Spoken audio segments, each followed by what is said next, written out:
नमस्कार दोस्तों। School lecturer exam के लिए लगभग आप 15 दिन मान के चलिए।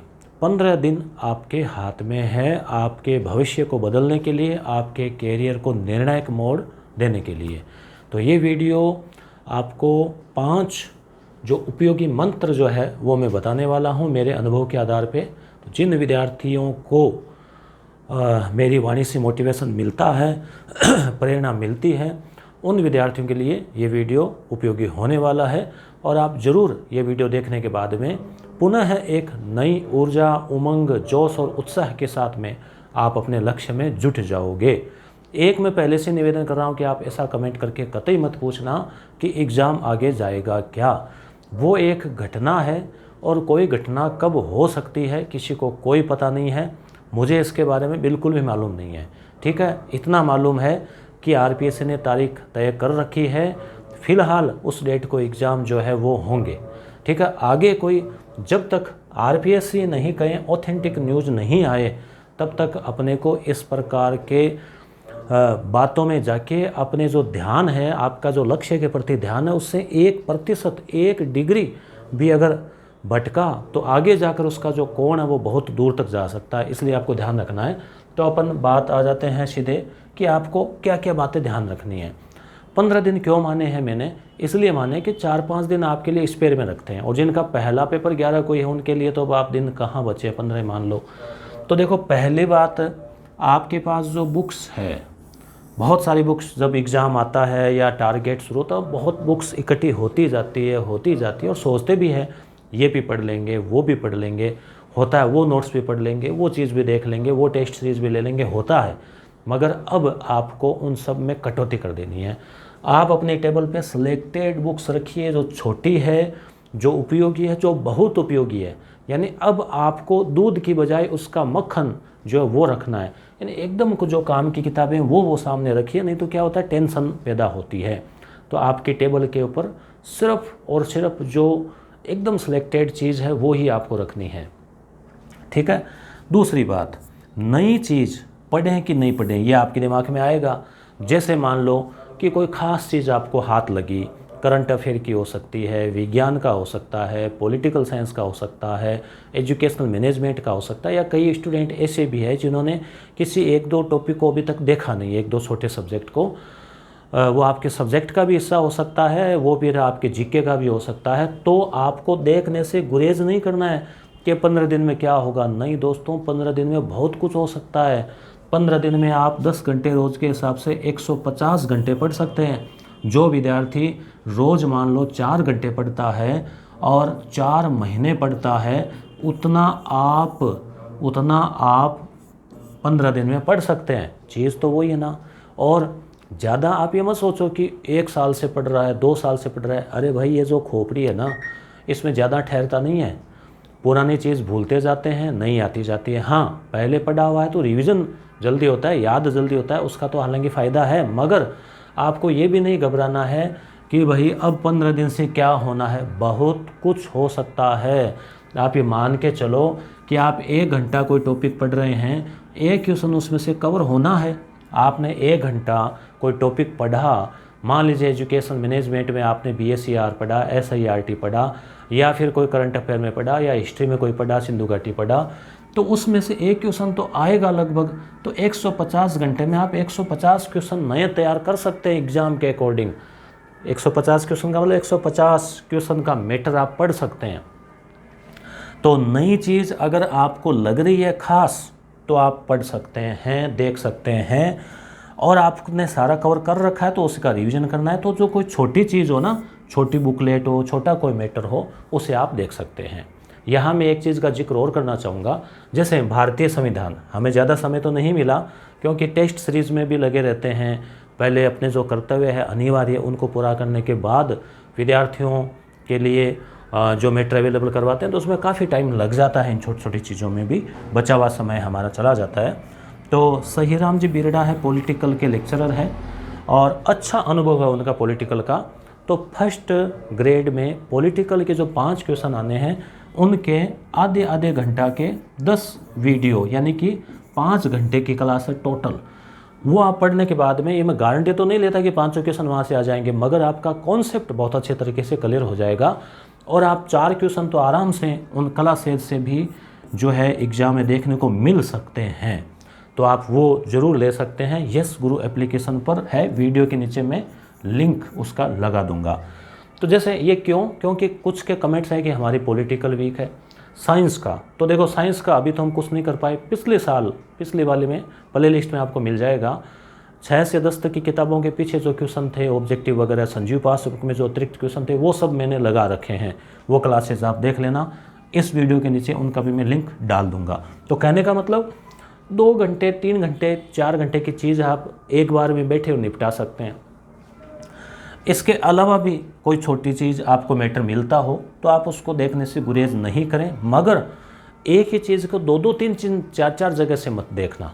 अगली बात, सिलेबस आपने कवर कर लिया होगा या आप कर रहे हैं और कुछ टारगेट्स अधूरे हैं तो घबराएं नहीं, 15 दिन में भी आप कर सकते हैं। ज़रूरी नहीं कि आपको अब तक निपटा देना था, हर चीज़ नहीं निपटती। अब मैं इतिहास सब्जेक्ट से हूँ चूँकि, तो इतिहास का उदाहरण देता हूँ कि मान लीजिए आपका सिलेबस इतना लंबा है, उसमें प्राचीन भारत भी है, मध्यकाल है, आधुनिक काल है, विश्व की सभ्यताएं भी है, प्राचीन जो सभ्यताएं हैं वो है, विश्व का इतिहास है, ठीक है, इतनी सारी चीज़ें हैं मान लो, या फिर आप हिंदी के हो या अंग्रेजी के हो, तो आपको एक चीज़ में ज़्यादा नहीं खो जाना है।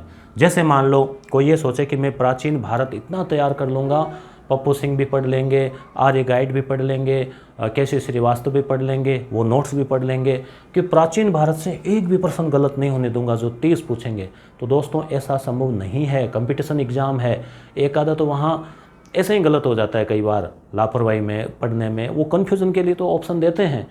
तो 30 में कोई ये सोचे कि मैं बस इतना पढ़ लूँगा कि उसमें से एक भी बाहर नहीं जाने दूंगा, ये संभव नहीं है कंपटीशन एग्जाम में और नेगेटिव एग्जाम में, नेगेटिव मार्किंग में।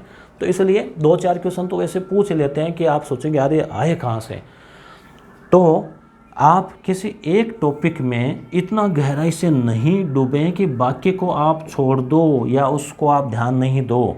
तो मेरा ये कहना है कि आप लगभग जितने भी टॉपिक हैं उन पर आप जो है लगभग उनको बैलेंस इस प्रकार से रखें कि आपने सारे सिलेबस को छुआ है, पढ़ा है, सब पर आपकी कमांड ठीक है, अच्छी है। इसी प्रकार से लोग सब्जेक्ट के पीछे लगे रहते हैं, मगर यहीं पर एक इम्पोर्टेंट टॉपिक और है।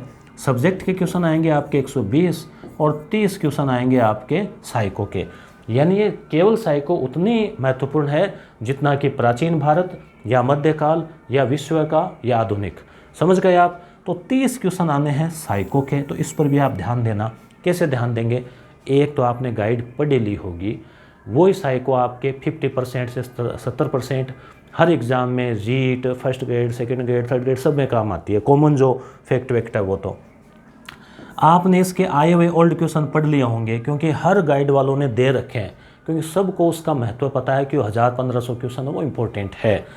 कहीं नहीं मिले तो यस गुरु एप्लीकेशन पर हमने जो है वो डाल रखे हैं साइको के टेस्ट सीरीज के रूप में।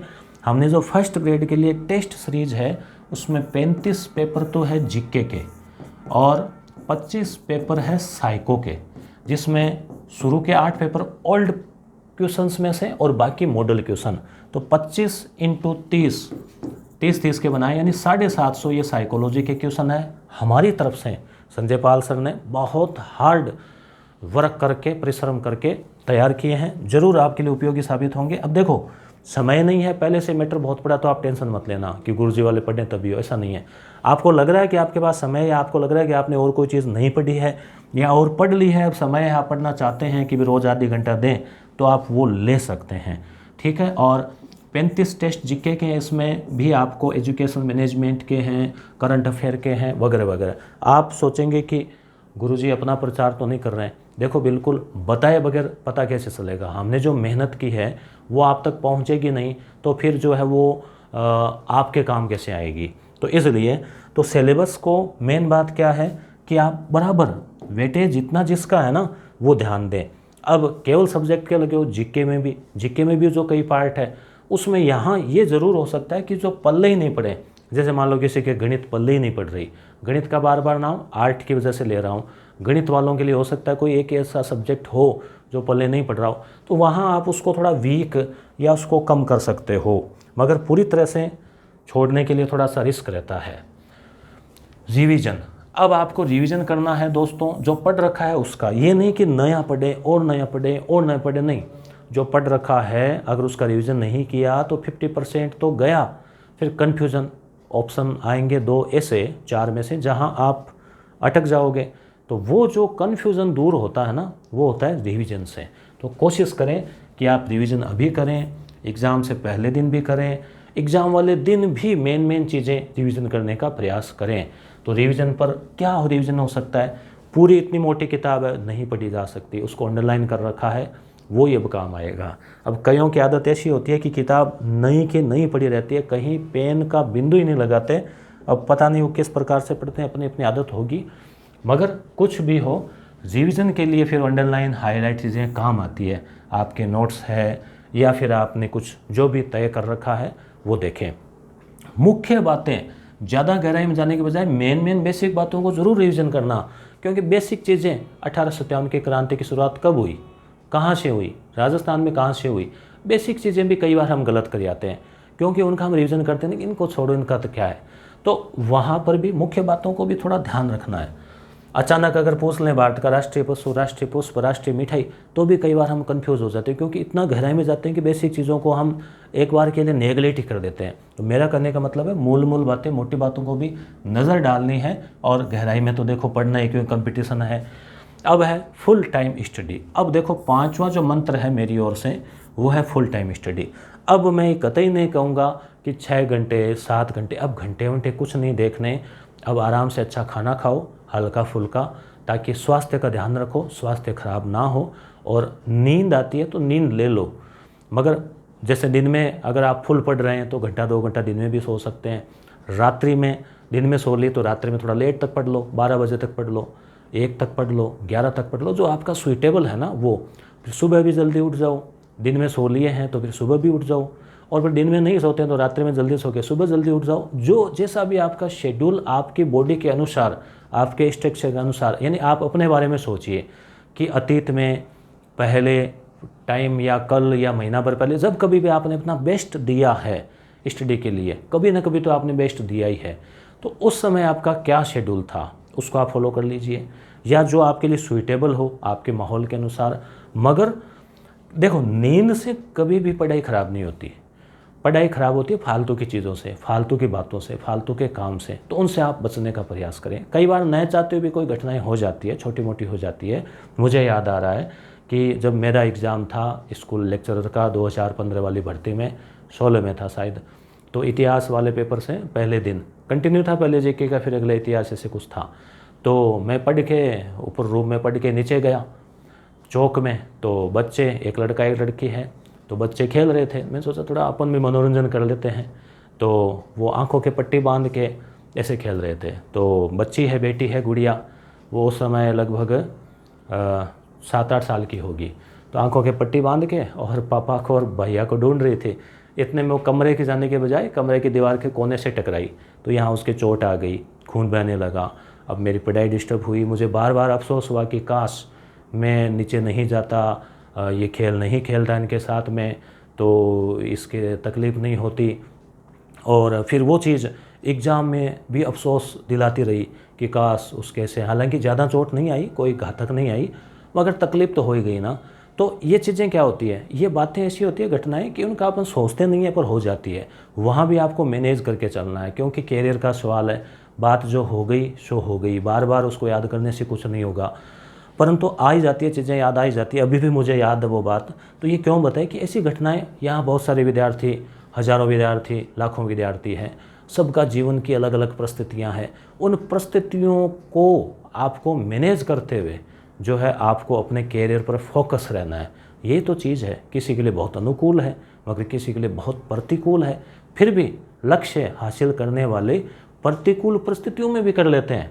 आपने बहुत सारे ऐसे उदाहरण आजकल तो यूट्यूब पे, अखबार में और में आप देखते रहते हैं। तो फुल टाइम स्टडी आपको करना है। एक तरीका ये है कि आप सभी सब्जेक्ट, हालांकि देखो जीके के 7-8 हो गए, सब्जेक्ट में भी हो गया, सभी का मतलब हो गया कि लगभग आप कवर करें दिन के 5-6 जो छोटे सब्जेक्ट्स को। या फिर एक दूसरा तरीका ये हो सकता है कि जिनकी तैयारी कम है या कुछ सब्जेक्ट रह गए तो एक दिन में निपटा डालो। जैसे किसी का मान लो एग्जाम्पल के लिए कि भाई जैसे हिंदी अभी तक नहीं देखी, तो एक दिन लो, कंटिन्यू सुबह से शाम तक कर दो उसको काम तमाम, उसका खल्लास, है ना, कि एक दिन में पूरा उसको कर दिया। अब आप सोचेंगे क्या ये फिर मिक्स नहीं हो जाएगा? कुछ मिक्स नहीं होगा। एग्ज़ाम में जब सामने ऑप्शन आएंगे बड़े धैर्य से आप करेंगे तो पढ़ा हुआ कभी व्यर्थ नहीं जाता, कहीं ना कहीं वो, हाँ, पढ़ते समय ये नहीं है कि अपने को बस फॉर्मेलिटी करनी है, कॉन्सेप्ट क्लियर हो, समझ में आए, समझते हुए आगे बढ़ें तो थोड़ा ज़्यादा फ़ायदा होगा। तो अब देखो, और यहाँ पे एलन मस्क का पता नहीं किसी का है कि व्यक्ति के पास क्या है कि काम जो है ना, टारगेट जितने दिन होते हैं ना उतना ही लंबा होता जाता है। जैसे आपके पास मान लो 6 महीने पड़े हैं, तो आप उस हिसाब से ऐसे ढीली ढाली तैयारी करेंगे कि अभी तो 6 महीने पड़े हैं, ये पढ़ेंगे, वो पढ़ेंगे, 5 घंटे पढ़ेंगे, 2 घंटे रेस्ट करेंगे, 3 घंटे ये करेंगे, आराम से आप एक लंबा टाइम टेबल बनाएंगे ऐसे।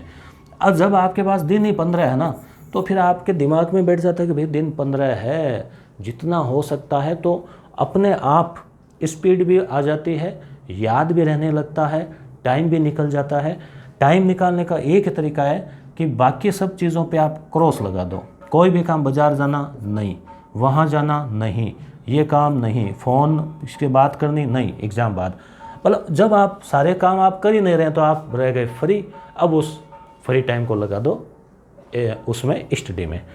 काम को कम से कम दूसरे कामों को करो, केवल आवश्यक है खाना पीना, कुछ हल्का फुल्का व्यायाम, योग वगैरह, या कोई हल्का फुल्का कोई जैसे परिवार से बातचीत है और वो।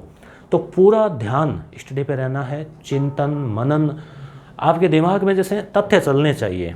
आप चल रहे हैं, नहा रहे हैं, खाना खा रहे हैं, तो भी आपको ऐसा लगना चाहिए कि हाँ अभी ये पढ़ के आया था, कुतुबुद्दीन के बारे में ये पढ़ा था, उसने ये किया, उसने वो किया, या जीके में ये पढ़ा वो पढ़ा, ऐसे मतलब चीज़ों के ऊपर जो है कोई साथ में अगर चर्चा करने वाला नहीं है तो वैसे चर्चा करने वाला है भाई बहन, पति पत्नी, बच्चे, माता पिता, कोई भी आपका अगर सहयोग कर रहा है तो आप उनको सुना दीजिए कि देखो मैंने ये पढ़ा, उसने ये किया वो किया।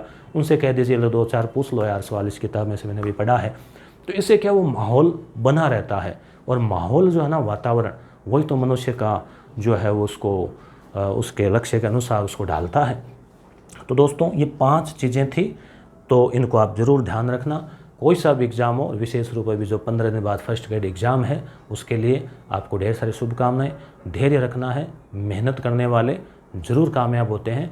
किस्मत की चाबी भी, किस्मत का जो ताला वो मेहनत की चाबी उसमें लगती है। तो इसलिए धैर्य रखें और ज़रूर आप कामयाब होंगे। धन्यवाद।